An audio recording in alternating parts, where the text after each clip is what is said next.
welcoming you to the John Telford Detroit Show, coming to you live every morning at 10 o'clock on WJZZ Cool TV. Dr. John Telford is a former Detroit Public Schools superintendent, a former conqueror of Olympic track champions, a championship track coach, poet, newspaper columnist, and author of 8 books, available at Amazon.com or by calling 313-460-8272. That's 313-460-8272. A recipient of Detroit City Council's Spirit of Detroit Award and the Joe Louis Foundation's Spirit of the Champ Award. Dr. Telford was named Wayne State University's Alumnus of the Year, and a Detroit track is named for him. His email address is drjohntelfordedd@aol.com. That's drjohntelfordedd@aol.com. Now, without further ado, I present to you that old native Detroiter, the one and only Dr. John Telford. Take it away, Doc. Thank you, Gloria Cunningham, for that introduction in your usual melodious voice, which you also use when you introduce me on another show that we don't mention, but it's another good show, just like this show on WJZZ Cool TV. My name is Detroit. I'm a blue-collar town. Blue salt melts my mid-March snow. Speedy cars and sprinters spring from me. I father fierce fighters in funky music. In a Motown moment, I can spit the blues right back in a bureaucrat's eye. Have you never seen blue salt? No complex chemistry here, only the old color of a new sky. And we've got a new sky dawning on Detroit today because we have got Police Commissioner Willie Burton in the station today. Police Commissioner Willie Burton. And you know, I like to read a poem that reminds me of some of my guests because this poem always reminds me of Police Commissioner Willie Burton. The poem is called The Values of Verse. Because you know I'm the poet in residence for the Detroit Public Schools Community District, and I always have to get at least one poem into this show. The values of verse. Verse comes to us by pen or voice. We thus can always take our choice. Let me be also sure to mention that verse will gain us righteous vengeance via deft poetic arts that can topple oligarchs. Verse will clearly, plainly lay out what we poets dare to say out.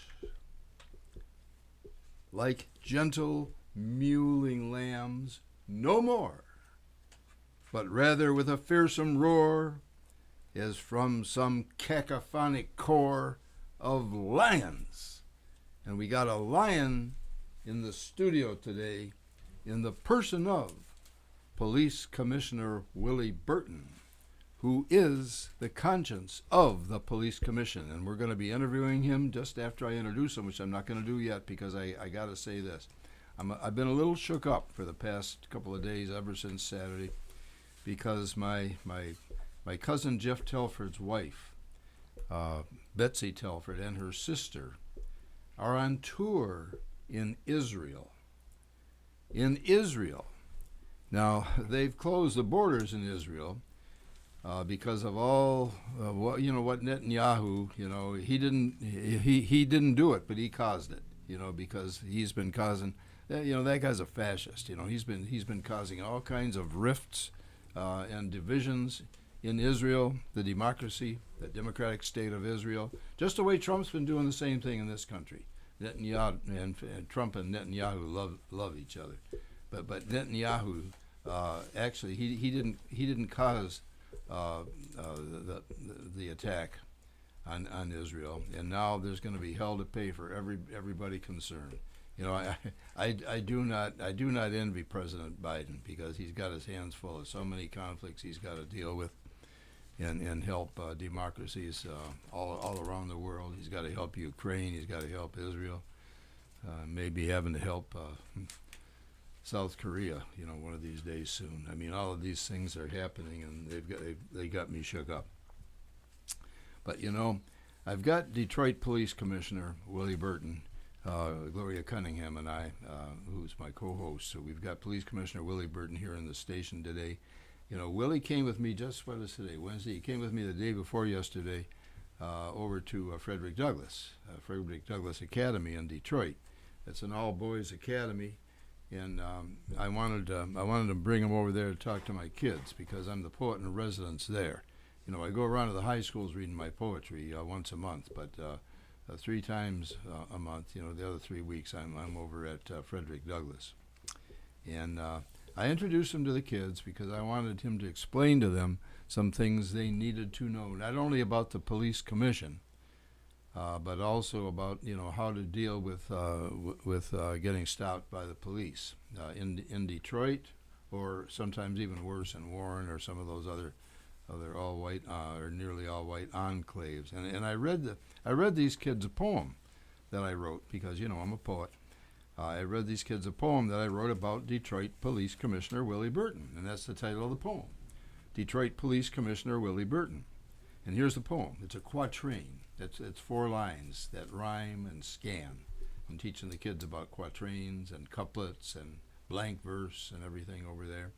And here's the quatrain. I'm totally certain that Big Willie Burton has the right vision to lead the commission. Now, actually, he's got the right vision, you know, to be on the city council. He's got the right vision to be mayor, you know, but right now, we need him to be on the police commission because he is the conscience of that commission. And I could tell you 80 reasons why he's that. He's already demonstrated it. You know, we need politicians to be honest. We need politicians to be courageous. We need politicians to tell the truth. And we need politicians to be unbuyable. You know, Willie Burton can't be bought, just like I can't be bought. You know, they tried to buy me. But Willie, welcome to the John Telford Detroit Show on WJZZ Cool TV with Gloria Cunningham, my co-host. Thank you, Dr. John Telford, for having me. Thank you, Ms. Gloria Cunningham. I am excited to be here this morning on WJZZ on the Dr. John Telford Show. Okay. Well, you know, what year did you get elected to the Board of Police Commissioners?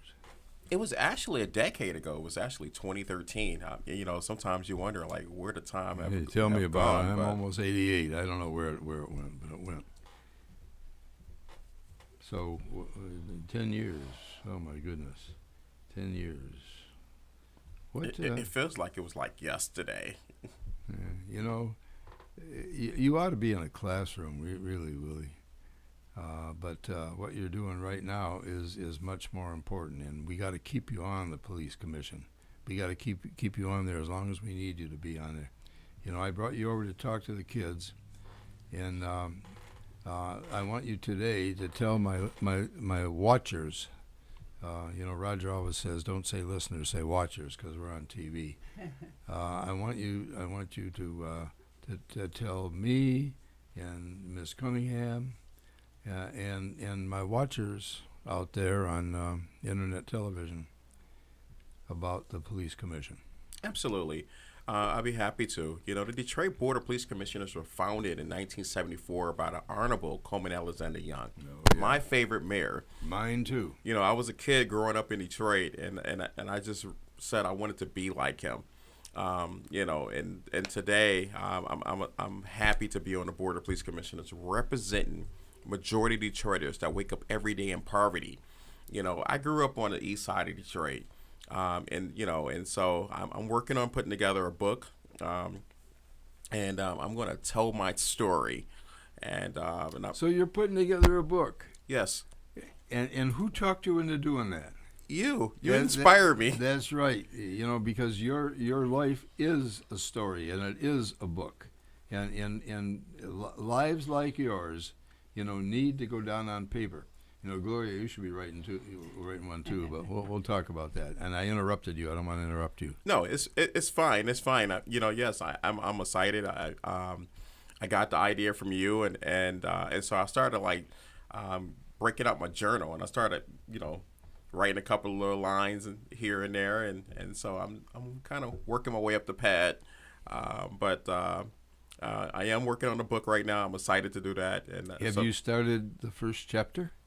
Tell the truth. You know, did you put pen to paper yet? Did you start it on the computer? Yes. You did. You tell me the truth. Yes. Okay. So, you know, I wrote down, it all begins, you know, Gratiot and Van Dyke. You know, I went to Ketter High School. Yeah, so, man. You know, that's where you're going to start, in high school? Okay. Yes. Okay. You know, I started mine, you know, a life on the run, seeking the safeguard and social justice.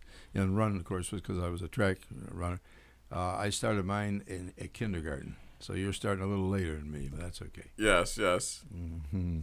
But, you know, you know, and so growing up on Gratiot and Van Dyke, you know, and as a youth, you know, you watch the police, how they police our community. You know, I was a kid. I was watching, you know, Coleman Young, you know, on television when I was, you know, during my youth days. I also remember Gil Hill when he was in public office, and I said to myself, you know, I said, where do I want to be, you know, one day, as far as in public office and things of that nature. So, you know, going back to Mayor Coleman Young, starting the Board of Police Commissioners in 1974, creating an oversight body like ours, which is very unique from a historic standpoint. It's not very many large cities that have oversight bodies. And if they do have an oversight board with a voice, they are usually an appendage to the mayor and to the chief or to that government. Most oversight boards have something where they are review boards, and that's exactly what they are. They, you know, and so Detroit is a little bit different. We have subpoena power, you know, but we don't use it.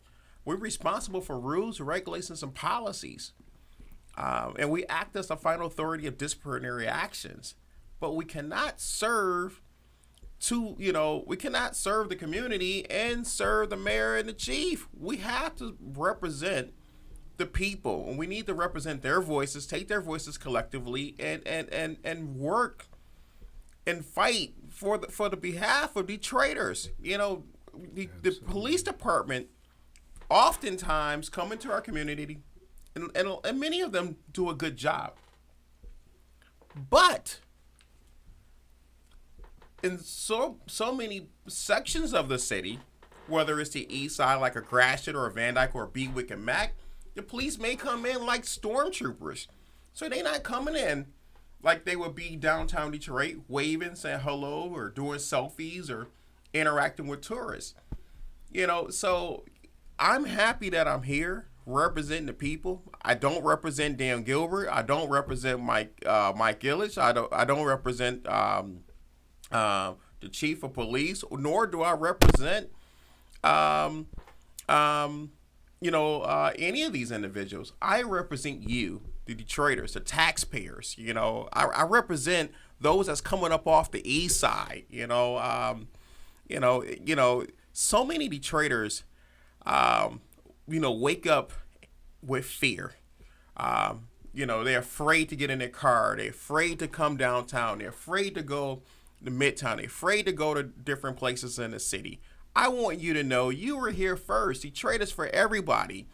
Have pride in your city. We got pride in the Lions. The Lions took a... Yeah, how about those Lions? 4-1 now. Who can imagine, to see the Lions on a winning streak? Yeah, that number 34, the linebacker, he actually only made one mistake in this last game, according to Blaine Smith. Blaine Smith's an old All-American linebacker from Purdue, and he's an avid Lions fan, and he watches the games all the time. And he's been criticized, number 34. I don't even know the guy's name. Yes. But according to Blaine, he made just one mistake in this game, and we won our 4th game out of 5 so far this year. Okay, question. We're on a record. Question. Yes. Talk to us like 6th graders. Why would someone want to call you or contact you? What would be something that somebody would go through that they should contact you for, from the citizens' perspective?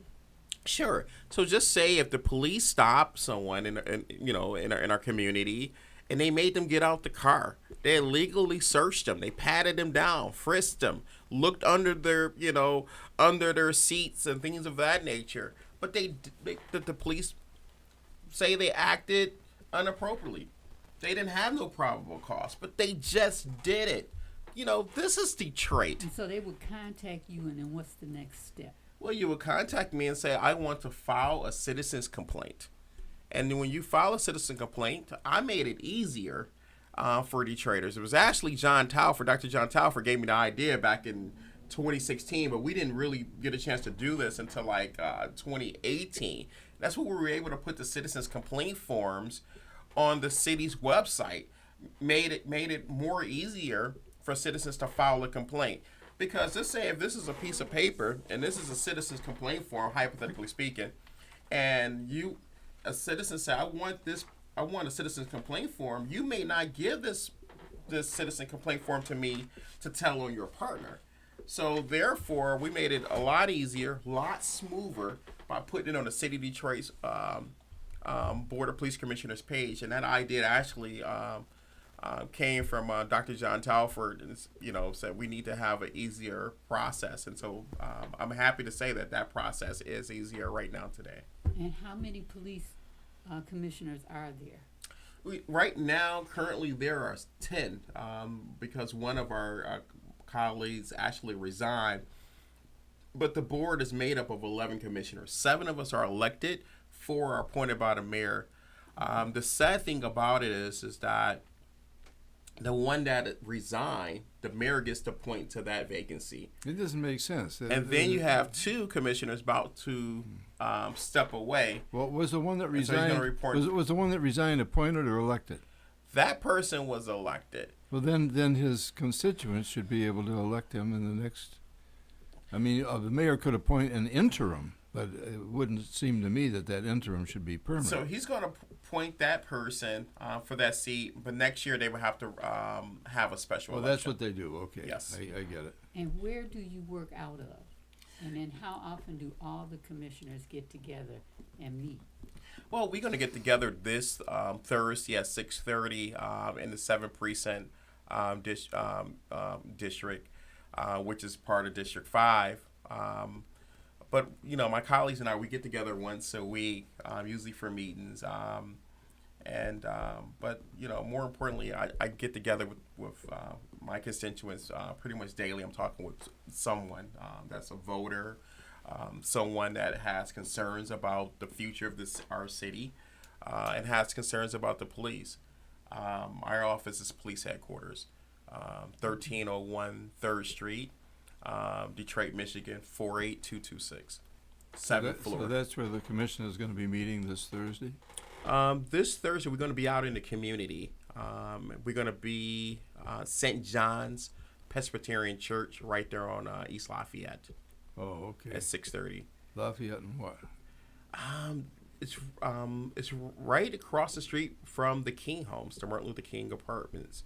It's a church called St. John's Presbyterian Church, and so that's where we're going to be. And I'm going to be presenting a resolution to you. A resolution to me? To you, yes, for your outstanding service. Oh. Well, maybe I should have made it a surprise. Well, you know what? I never turned down an honor, Willie. Yes. I got ego just like anybody else, but I appreciate that. Talk a little bit about.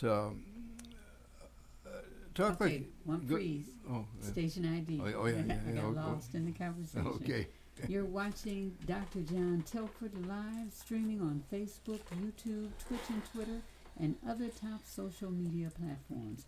Like, follow, share, comment, and subscribe. Thank you for watching Wjzz Cool TV, the coolest station in the world.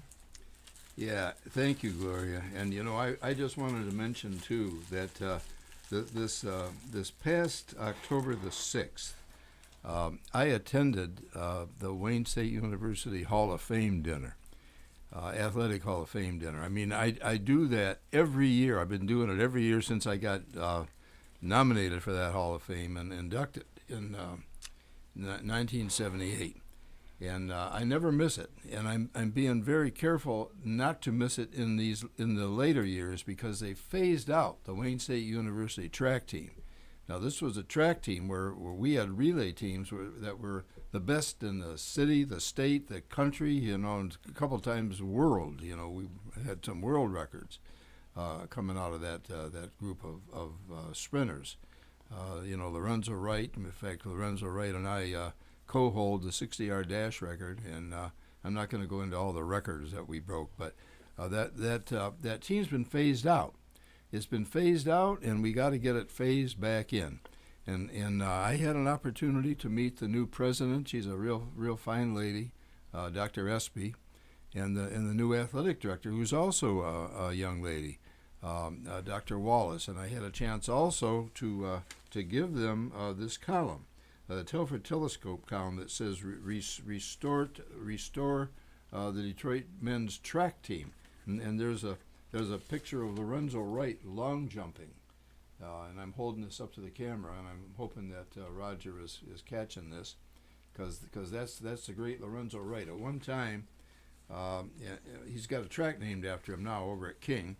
Just as the one at East English Village is named after me, and the one at Mumford is named after Petros, who was on the one world record relay team of ours, and the other one's named after the great Henry Carr. He's probably the fastest human being who ever lived.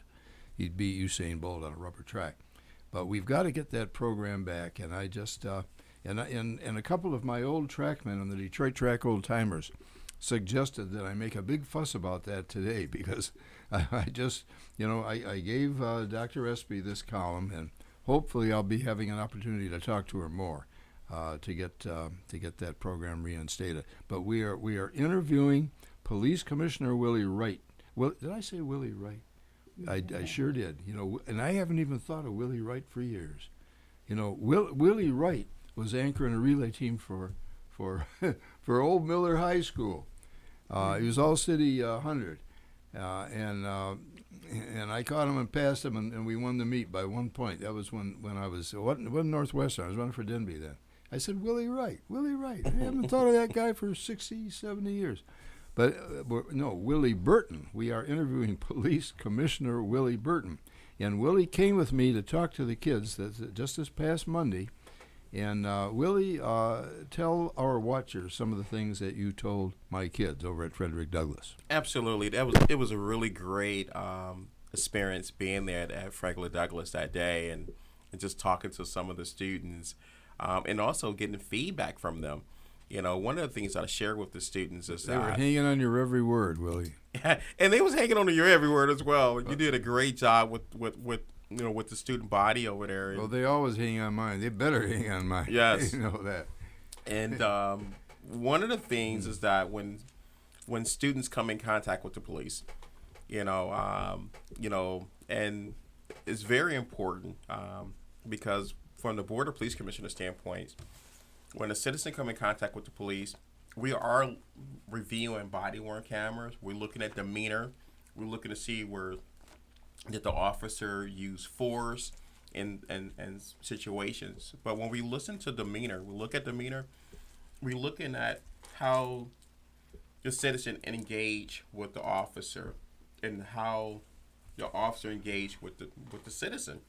And so with our youth, that maybe have interactions with the police for various reasons, we want them to to say, officer, good morning, good afternoon, officer, why am I being stopped? Number one. Number two, when an officer asks for your ID, say, sure, give me a second, it's in my right pocket or it's in my left pocket. And you want to move very slowly as you getting your ID out and present it to an officer. But you definitely want to ask, why am I being stopped? It's very important. Absolutely. Go ahead. Secondly, if you feel like you've done nothing wrong, let the officer know. Say, officer, I've done nothing wrong. but you can also request to speak to a supervisor. And so in that officer, And that's for the badge number. and ask for the badge number. Badge number is very important. Yeah. Very important. Because it allows us from our office to, to track that complaint, track that officer, the location of the stop, and everything. But we want our youth to say, officer, good morning, good afternoon, how can I help you? You want to ask, why am I being stopped? You want to also, if you've done nothing wrong, let them know. I've done nothing wrong, officer. But if you ask for ID, present your ID. But you can also request to speak to a supervisor. And if they ask you to step out the car, you can say, officer, why am I being asked to step out the car? And then you can also go back to what you said before, request for a supervisor. You do not have to get out your car. If there is no probable cause that you've done anything wrong, you do not have to get out your car. But remain calm. Once you start raising your voice, an officer raising his voice, it doesn't look good on camera. And so that was one of the things that we share with students. But I share that not only with our student body within the school system, but I also share that around the community. It's very important for young adults to know that as well. Because when we look at these reports, we see where demeanor have increased. But how often as an officer... You're talking about poor demeanor on the part of whom? The police department. Yeah, okay. Where the department, the demeanor from the police department. Okay. We see that through the body-worn camera video. Yeah. Yeah, well, But without a citizen complaint being filed, then it's hard for us to pull that. So we have to make a complaint. Yeah, Miss Major, who's my co-teacher over there now. Incidentally, she's really she was also a major in the Army, and she likes to use the. I was very impressed with her class. She's the great. way it was set up, structured. She's a great teacher. Yes. My co-teacher last year, of course, was Tim Gore. Tim Gore was with us over at Finney. Gloria was the English department head at Finney when Tim Gore was a social studies teacher there. He was also a moonlighting cop, by the way, but he's had knee trouble, and he's just retired. He's going to try to come back after he gets this knee problem fixed. But Miss Major is probably going to take the kids through some rehearsals of the very thing we're talking about. When a kid gets stopped by the police, yes. How to handle that. I'll never forget. I had a kid named Ulysses back in it would have been about 1960-61 when I was coaching track and teaching English at Southeastern for the first time there. And he was riding in a car with a kid who didn't have a license, and the cop stopped that car, took the kid who didn't have a license to jail, and they took Ulysses, who was just innocently sitting in the car, and both of them got beat. And Ulysses, actually, they did some things to his teeth. He was one of my really good half-milers. And they messed him up for the city meet. I never forgot that. I had to go from police station to police station to finally find out where he was and get him bailed out of there. Because that's what they did. They would transfer this was the day of the Big Four, and all of those guys. I remember those days. Oh yeah. In fact, one of the guys that was in my my gang over on 16th Street in McGraw when I was a kid, we called ourselves the Zone 8 gang. 50 years later, there was a much worse Zone 8 gang that Yusuf Shakur was in, my friend Yusuf Shakur. I don't know how they got that name, how they even remembered it 50 years later. But this kid was named Clyde Sanford. And Clyde beat up the gym teacher when he was 14 years old in the 8th grade at Esterbrook Elementary on Linwood and McGraw. Got kicked out of school, never went back to school. He ends up in the Big Four years later. He's one of the Big Four. Wow. He was a blonde, blue-eyed Scot, tough as nails, man. No, I'm glad. But anyway, I'm glad you raised the point about the car, because that's another thing that I talked about when we were at Franklin Douglas. Yeah. Be very careful of the company you keep. You know, because you may be on the way going off to college, Right. on a scholarship, Right. but some of your friends that you may be with may not be on the same plane that you are as far as going off to college, furthering your education. So it's very important to know who your friends are. If you know someone that's carrying a gun or involving with guns or doing something that they should not be doing, well, those are not the friends for you. You know, definitely create some distance there because y'all are on two different accords. You got that right. And believe me. so I emphasize that very clearly when we're at Frederick Douglass because so many students' lives has been affected just because of one mistake, and it may be a mistake that was not even theirs. In the first Sometimes place. they even lose their lives. I had a kid at Finney that I was working with, and it was, I'll tell you, it was one of the few times I really cried. Yeah, he was sitting on his front porch, minding his own business with his brother. Somebody came by and shot him dead with a bullet that was meant for his brother. This wasn't in 2023 or 2021. It was way back in 2008, 2009. Violence isn't new to our city. I think we all know that. Mm-hmm. But for some reason or other, since the COVID, it just seems to have increased. Yes. It's almost getting like the Wild West now. I Yes. mean, I can't believe these kids shooting each other. You know, I was working in that in the policeman station back it was actually in the 1990s after I retired from the deputy superintendency in Rochester. Mm-hmm. And I was working with it was the Detroit SNAP, Safe Neighborhoods Action Plan. I was working with gangs over there. Mm-hmm. I felt like a real failure because the only thing I could get the kids to agree not to do was to shoot at each other in school. Yes. You know, and I could tell a whole bunch of stories about what those kids were doing. But again, Willie, we're not talking about that so much as we're talking about what your advice regarding the young folks. What Yes. should they do? How should they behave? And what are the things that they should embrace? And what are the things that they should avoid? You know, one of the things I want to say that, when we hear about students' bodies, at various schools, whether a student body is at King High School or Cass-Tech or Renaissance, and this student body is making all A's, or this student body over here is have a graduation rate of 98% or 99%, and they going off to college.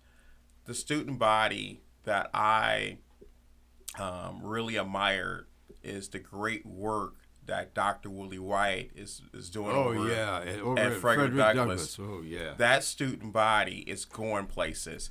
If I had to pick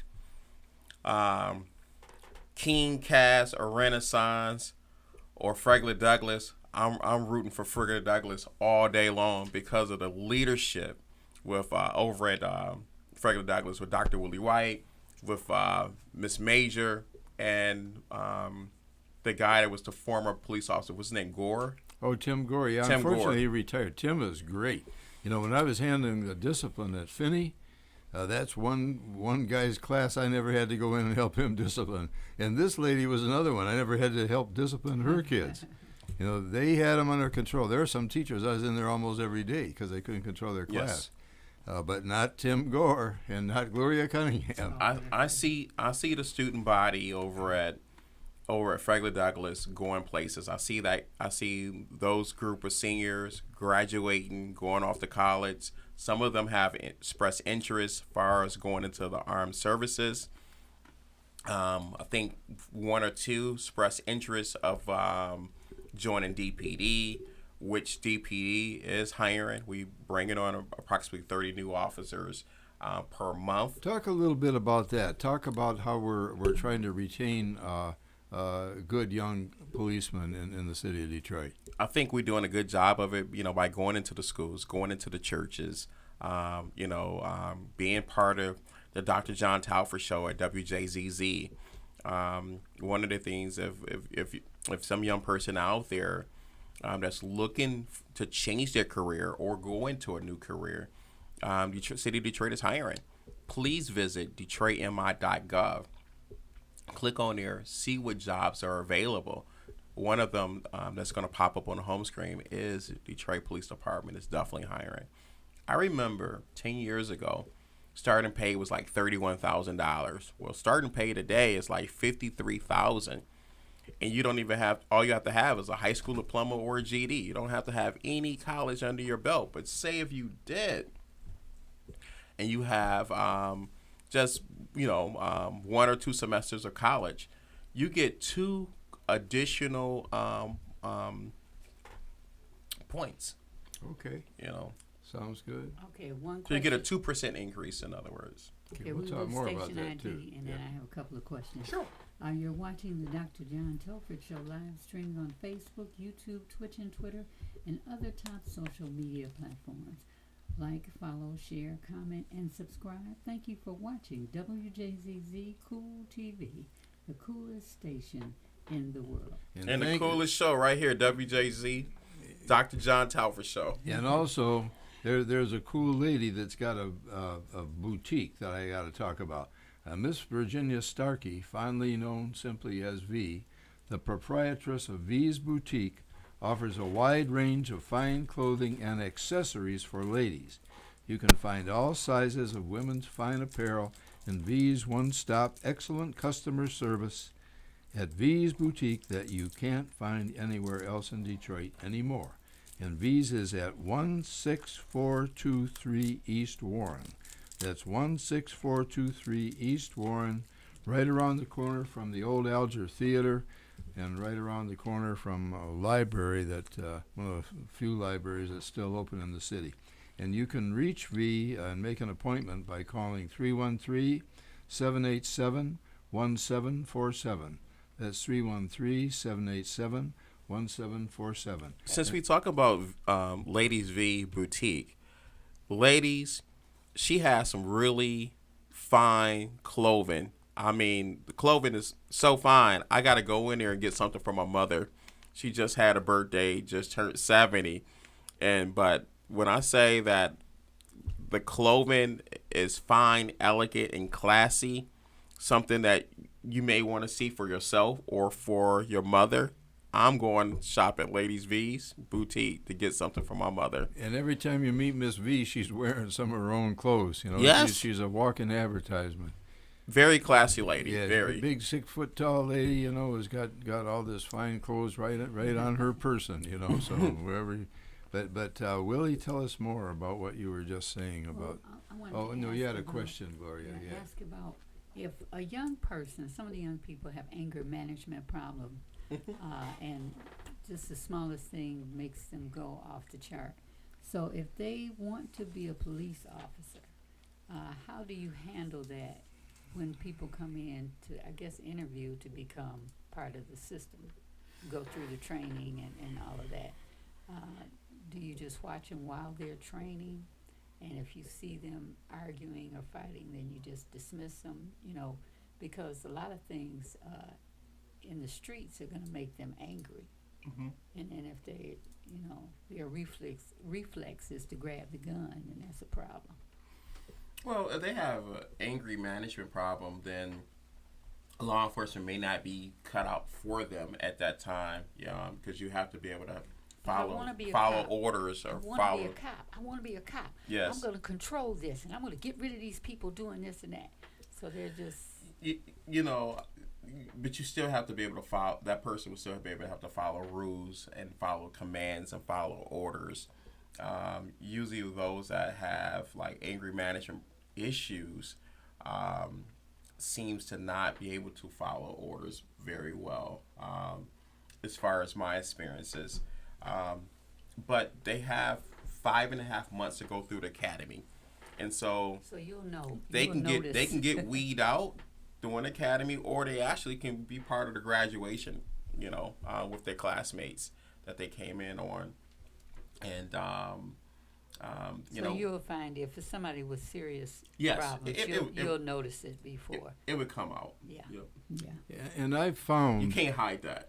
Yeah. I found that some kids that I had who actually as juveniles had police records that got expunged. Later on, they became cops, and that's a good thing. You know, because they learned righteousness. Absolutely, yes. I can remember one kid I had at Finney High School. His name was Darius Morris. You know, he'd been kicked out of Osborne, got sent to Finney. They were always using Finney for a dumping ground anyway, which wasn't always a good thing, because we would get, you know, the GMIs, you know, get money immediately, and the Errol Flynns, and they'd be fighting with each other right in the school. This kid got sent to me for fighting one time. He was fighting with another kid who was a boxer. He was a Golden Gloves boxer. And he got sent to me for fighting, and he's in my office. And he reaches, I got one kid on my left, the other kid on my right. I'm trying to counsel them. You know, it's not good to fight. Darius reaches across me and slaps the kid. I said, "Are you out of your mind? You just got sent to me for fighting. You're doing it again." But this kid is a police chaplain now, and he's 35 years old. He's doing some really good stuff. A matter of fact, you know, he was in Warren not too long ago, and he pulled a white cop off a black man that the white cop had been beating. And Darius is also a police chaplain. That's what I said. Yeah, he's a police chaplain. He's doing real estate. He's probably a millionaire already. And he helped turn young men who have failing grades in DPS school system, helped turn their grades around and turn their attendance around. And now some of those young men are working.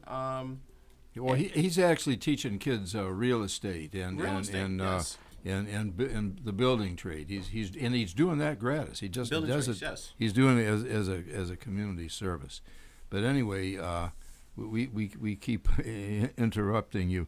Darius needs to be applauded for the great work that he's doing. You know, I was very impressed the day we went over to speak with students over at Osborne. You and I. Was it Osborne? And Darius, yes. Yeah, that's where he would have graduated from Osborne if he had kicked out of it. You know, the bad thing about it, he also got kicked out of Finney. You know, but that's one kid I couldn't totally get to in high school. But he turned himself around, and I got to give Darius credit for that. Well, you know, you definitely I try inspiration. Well, we're tight now, you know, and he's a grown man, and he's doing some wonderful things for the community, as are you, Willie. Thank you. You know, you are a community leader. You are the conscience of the not only the conscience of the police commission, but you serve as a model for the entire city. You know, you are what a politician is supposed to be, and too often is not. I'm just a humble servant. And I'm proud to be on the WJZZ Dr. John Talford show. Well, it's good to be humble, but it's also good to be proud of what you're doing. A lot of people tell me I'm too cocky because I'm always saying, yeah, I ran a quarter mile in 45.9. Yeah, I did this. Yeah, well, you know what? I'm in the record book for doing it. There are a lot of folks who said they ran 45, probably ran 55, you know. But anyway, let me ask you something else. Sure. You know, what inspired you to be a public servant? You know, what was your inspiration before you ever met me? I mean, before you ever met. Yeah, tell me what made you decide to run for the police commission. It had to be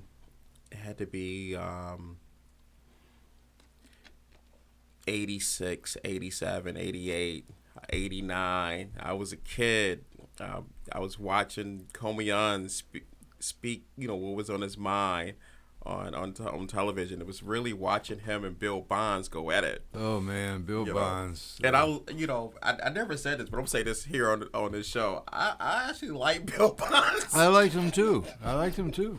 You know, sometimes he was more likable drunk though than he was when he was sober. You know, I ran into him in a bar one time. He was totally snockered. You know, but they used to say they were going to get in the boxing ring and fight. But Coleman Young and Bill Bonds, but it was all part of a game, you know. They were just playing. They was buddies. Yeah, they were playing to the audience. But I admired, you know, how he had great posture, and he very vocal. But more importantly, he was hands-on with the community. He understood the moral fiber of Detroit. What would make Detroit move forward? He understood that we had to demolish stress, because stress was something that that was stress was something that that should have been demolished. Stress was sooner. stop the robberies, enjoy safe streets, and that was that was Nobody designed remembers that but you. to lure black men into committing crimes, and then they would police had license to shoot them. But when he And demolished, Coleman Young got rid of that. when he was demolished stress and got rid of it, he put in place a police oversight board, because you had road officers. Okay. That was part of the stress unit. Oh yeah. And so he realized we needed police oversight. And so I never imagined years later I would be on this oversight body. Well, you're the conscience of that oversight body. I would like to say that that entire oversight body has the same morals and ideals that you have, but some of them do, and it's my understanding that Yes. a few of them don't. Okay, last station ID real quick. You're watching the Dr. John Telford Show live streaming on Facebook, YouTube, Twitch, and Twitter, and other top social media platforms. Like, follow, share, comment, and subscribe. Thank you for watching. WJZZ TV, the coolest TV station in the world. And thank you, Glory, for that commercial. And I've got to say this, Willie Burton, of course, is a real community leader, and so is Tiffany Tilley. Tiffany Tilley is on the state school board. She is running for Congress in Michigan in the 10th district against Republican incumbent John James, and I'm asking everybody to vote for her. She was with me in the old 14th district executive board when Brendan Lawrence was our congresswoman. So vote Tiffany Tilley. Here's her email. Vote Tiffany, Tiffany, Tilley, Tilley, @gmail.com. Vote Tiffany Tilley @gmail.com. And we have been interviewing Police Commissioner Willie Burton about a variety of things, and this is definitely not the last time he's going to be on the John Telford Detroit show. Willie, do you have any closing observations to share with our listeners? I think we're... And William Davis is watching, and he has shared this show on Facebook. Oh, good. Oh, And all right. he's Commissioner. Yeah, Yes. Bill Davis. Yeah, Commissioner man. Bill Davis is a great, My man. great friend, very good former colleague. We served together for 4 years on the board. Yeah, and he's National Action Network guy, Yes. as am I, lifetime member. He's a great man, great leader, and we need 100 more Commissioner William Davis. He's there with Reverend Charles Williams and Helen Moore and Sam Riddle. And Those freedom fighters. that's right. Yeah, man. So this, in closing remarks, I wanted to just say thank you, Dr. John Telford, for having me, and also your co-host, Ms. Gloria Cunningham. You got about 2 minutes. And this Thursday, the public is invited to come to St. John's Presbyterian Church, downtown Detroit, right across from the King Homes at 6:30. This Sunday. This Thursday. Thursday. That's going to be the Detroit Board of Police Commissioners meeting. And I will be honoring the late, great Dr. John Telford, I icon. ain't late. Not yet. I'm 88, but I'm still hanging around. Don't say I'm late. The great icon, Dr. John Telford. Not late This yet. Thursday at 6:30, I'm presenting him with a resolution, a token appreciation from the Board of Police Commissioners. And I do appreciate that, Willie. Thank you for doing that. And thank you for coming on the show today. Thank you, sir. Okay. We're looking to be gone, just in case You we got the are. lead out, honey? You got the lead out? Lead out. Oh, Yeah, yes. yeah. Forgot about the lead out. Yeah. You've been watching the John Telford Detroit Show with Dr. John Telford and me, Gloria Cunningham, and our guest, Willie Burton. Call Dr. Telford to order one of his wonderful books, 313-460-8272, or at Dr. John Telford, EDD at AOL.com. That's Dr. John Telford, EDD at AOL.com. Or to get one of his many books signed out to you. And that